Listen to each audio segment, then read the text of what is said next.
Assalamualaikum warahmatullahi wabarakatuh. Kami dari kelompok 1 ingin mempresentasikan hasil makalah kami yang berjudul tentang teori-teori yang berkaitan dengan ilmu informasi dan ilmu humaniora. Nah, di sini saya akan menjelaskan tentang ruang lingkup informasi. Menurut Vickery tahun 1983, beliau mengemukakan bahwa kriteria ruang lingkup informasi terbagi menjadi dua. Yang pertama yaitu bagian utama, yang kedua itu bagian pelengkap. Nah, di bagian utama ini terdiri dari 6 hal. Yang pertama yaitu tentang pengetahuan dan komunikasi pengetahuan. Maksudnya yaitu alur komunikasi tersebut berasal dari si pengarang, kemudian digunakan oleh seseorang untuk menggunakan atau untuk menggunakan informasi yang baru, menggunakan atau menemukan informasi yang baru gitu. Nah, yang kedua itu tentang sumber-sumber informasi. Nah, di dalam sumber-sumber informasi ini dikelompokkan menjadi dua. Yang pertama itu sumber informasi non-dokumen, yang kedua sumber informasi dokumen. Nah, di dalam sumber informasi dokumen ini terdiri dari 3. Yang pertama yaitu sumber informasi primer, yang kedua sumber informasi sekunder, yang ketiga sumber informasi tersier. Nah, yang ketiga yaitu tentang pengelolaan informasi.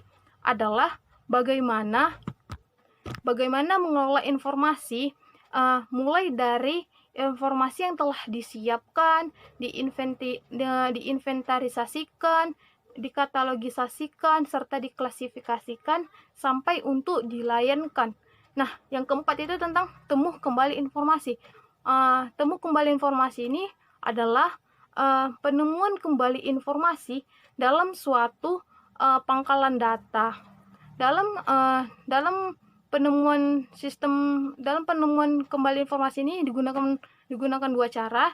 Yang pertama itu dengan cara manual, yang kedua dengan cara elektronis. Nah, kalau dengan menggunakan secara manual ini kita menemukan informasinya tersebut tidak menggunakan komputer. Kita dapat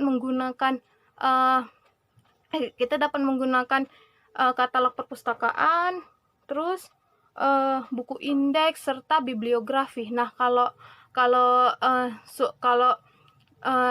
penelusuran informasi dengan menggunakan elektronik itu kita dapat menggunakan pangkalan data atau sistem informasi, yaitu kita menggunakan komputer gitu, atau alat-alat elektronik yang lainnya. Yang kelima yaitu tentang penyebaran informasi. Penyebaran informasi terpilih adalah suatu prosedur untuk memberikan acuan dari dokumen-dokumen yang dibutuhkan pemakai yang berhubungan dengan bidang atau subjek yang dimulai dalam waktu tertentu.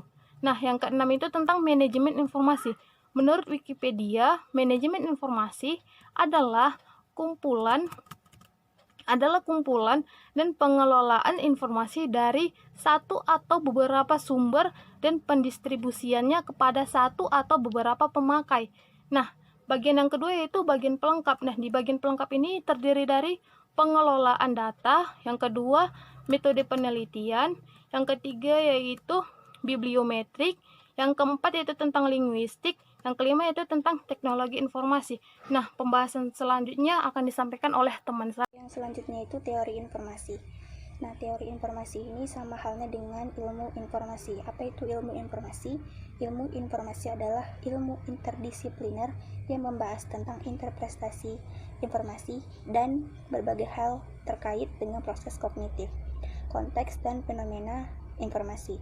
Ilmu informasi masih merupakan ilmu baru yang berdiri sejak tahun 1950-an dan saat ini masih dalam masa perkembangan. Pada awalnya ilmu informasi sangat erat hubungannya dengan sistem, namun kini beralih ke faktor manusia dalam informasi termasuk perilaku informasi dan ergonomi.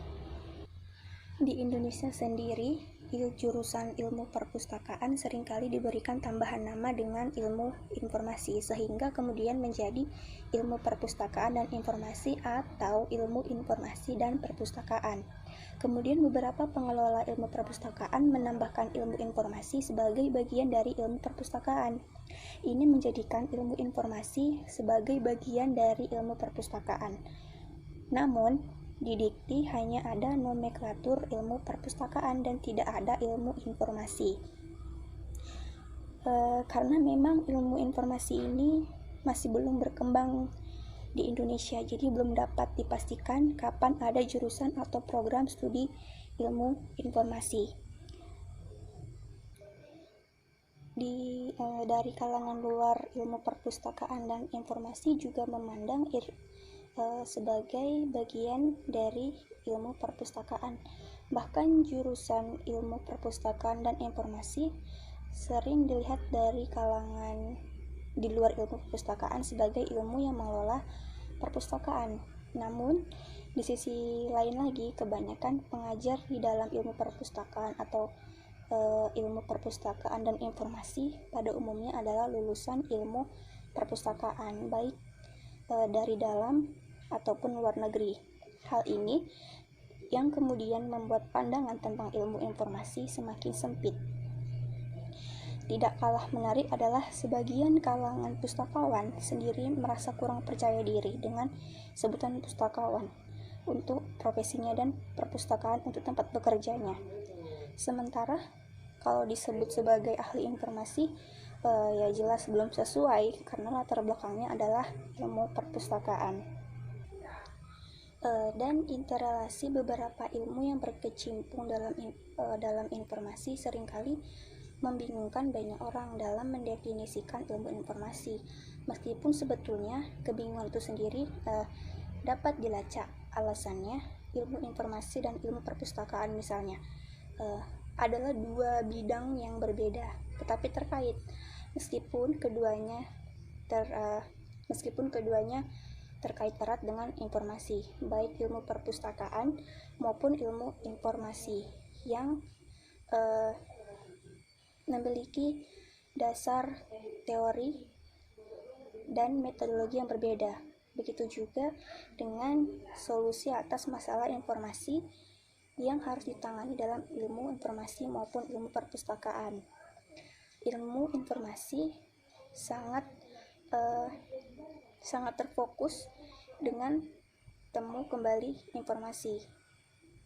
Sementara ilmu perpustakaan lebih mengarah pada automasi karena ilmu ini mengarah pada praktikalitas. Ilmu informasi juga sangat erat dengan ilmu komputer, namun keduanya juga berbeda. Ilmu komputer terkait erat dengan algoritma, sedangkan ilmu informasi terkait dengan informasi dan pemanfaatannya. Assalamualaikum warahmatullahi wabarakatuh. Saya Neo Astrid Tiffany akan melanjutkan pembahasan dari kelompok 1, di mana topik yang saya bahas itu tentang teori dalam organisasi informasi. Ledakan informasi sekarang sudah tidak bisa dikontrol lagi, sehingga kita sulit membedakan mana yang berita yang baik dan mana berita yang buruk. Untuk itu, maka kita membutuhkan pengorganisasian informasi. Adapun pengertian pengorganisasian informasi itu sendiri adalah mengelola, mengatur, menyusun serta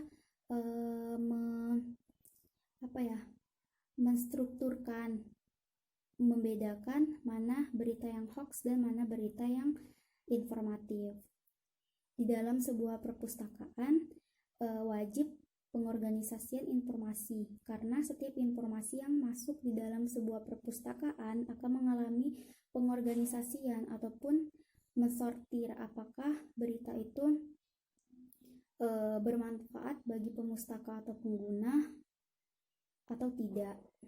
Lalu di sini ada dua konsep dasar informasi organisasi. Yang pertama itu informasi tercetak. Ini berkaitan dengan koleksi buku. Sebuah perpustakaan harus memberikan leluasa meminjamkan buku ataupun tentang informasi lainnya yang ada di sebuah perpustakaan. Lalu yang kedua itu ada informasi non cetak atau elektronik. Nah, ini yang pertama itu sumber dari database atau penggalan data. Itu artinya bahwa berbagai sumber elektronik tersimpan dalam database atau pangkalan data server suatu institusi. Nah, institusi itu dapat melanggan sebuah database jurnal sehingga kita dapat mengaksesnya. Lalu yang kedua itu ada sumber dari internet. Nah, kalau ini sudah awam dan kita semua pasti sudah pernah mengaksesnya di internet. Mungkin itu saja yang dapat saya sampaikan. Wassalamualaikum warahmatullahi wabarakatuh.